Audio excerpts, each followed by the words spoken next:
Assalamualaikum warahmatullahi wabarakatuh. Perkenalkan, nama saya Yuyun Marliani, jurusan Ekonomi Syariah dari kelas 2J. NIM saya 501190334. Dalam video ini saya akan berusaha menjawab pertanyaan yang diberikan oleh dosen saya. Soal pertama, apa yang saudara ketahui tentang manajemen dan apa arti pentingnya mempelajari manajemen bagi mahasiswa? Secara singkat, manajemen memiliki arti mengatur. Manajemen adalah unsur yang sangat penting. Sebuah organisasi atau perusahaan akan berjalan dengan baik jika manajemen di dalamnya juga teratur dan kondusif. Melalui manajemen yang baik, akan meningkatkan kualitas organisasi dan lingkungan kerja yang positif. Oleh karenanya, manajemen tidak dapat dipisahkan dengan segala jenis organisasi atau perusahaan. Adapun fungsi manajemen bagi organisasi mencakup 4 hal. Yang pertama, planning atau perencanaan adalah fungsi manajemen yang pertama. Perencanaan atau merencanakan merupakan hal yang dilakukan untuk membuat dan menetapkan rencana. Yang kedua, perorganisasian dapat diartikan sebagai kegiatan mengkoordinasi mulai dari sumber daya, tugas, hak dan kewajiban otoritas dan berbagai hal yang dibutuhkan untuk mencapai tujuan organisasi. Yang ketiga, actuating, fungsi manajemen yang ketiga yaitu sebagai pelaksana. Tanpa manajemen, semua kegiatan bahkan tujuan organisasi tidak dapat terlaksana. Begitu pula adanya perencanaan dan perorganisasian yang baik tidak akan mencapai tujuan tanpa pelaksanaan. Dan yang keempat yaitu controlling menjadi fungsi manajemen yang terakhir. Fungsi pengendalian di sini berperan untuk melihat apakah semua tugas dan kegiatan yang dikerjakan sesuai dengan rencana atau tidak. Baik, soal selanjutnya yaitu andaikan Anda adalah seorang pengusaha yang akan mendirikan sebuah perusahaan, jelaskan tahapan tujuan perusahaan mulai top manajemen hingga low manajemen dan jelaskan arti pentingnya manajemen dalam suatu organisasi secara umum. Yang pertama, ada tingkatan manajemen. Manajemen puncak atau top level of management.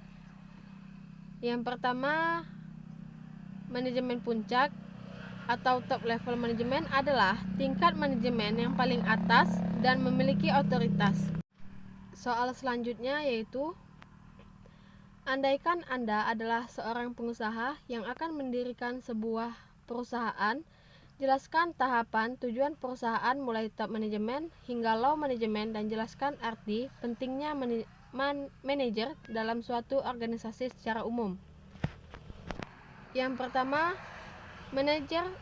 manajemen puncak atau top level management adalah tingkat manajemen yang paling atas dan memiliki otoritas tertinggi pada sebuah organisasi perusahaan dan bertanggung jawab langsung kepada pemilik perusahaan. Tugas manajemen puncak setidaknya terdapat peran dan tugas manajemen puncak seperti menyusun dan menetapkan rencana perusahaan, menentukan tujuan perusahaan, mengatur manajemen yang berada di bawah posisi manajemen puncak, memanfaatkan sumber daya yang dimiliki oleh perusahaan, bertanggung jawab atas semua yang dilakukan oleh manajemen di bawahnya. Yang kedua, manajemen tingkat menengah atau middle level of management.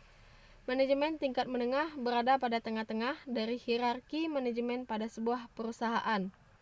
Manajemen ini dipilih oleh manajemen puncak dan manajemen tingkat menengah bertanggung jawab atas pelaksanaan rencana yang sudah ditentukan oleh manajemen puncak.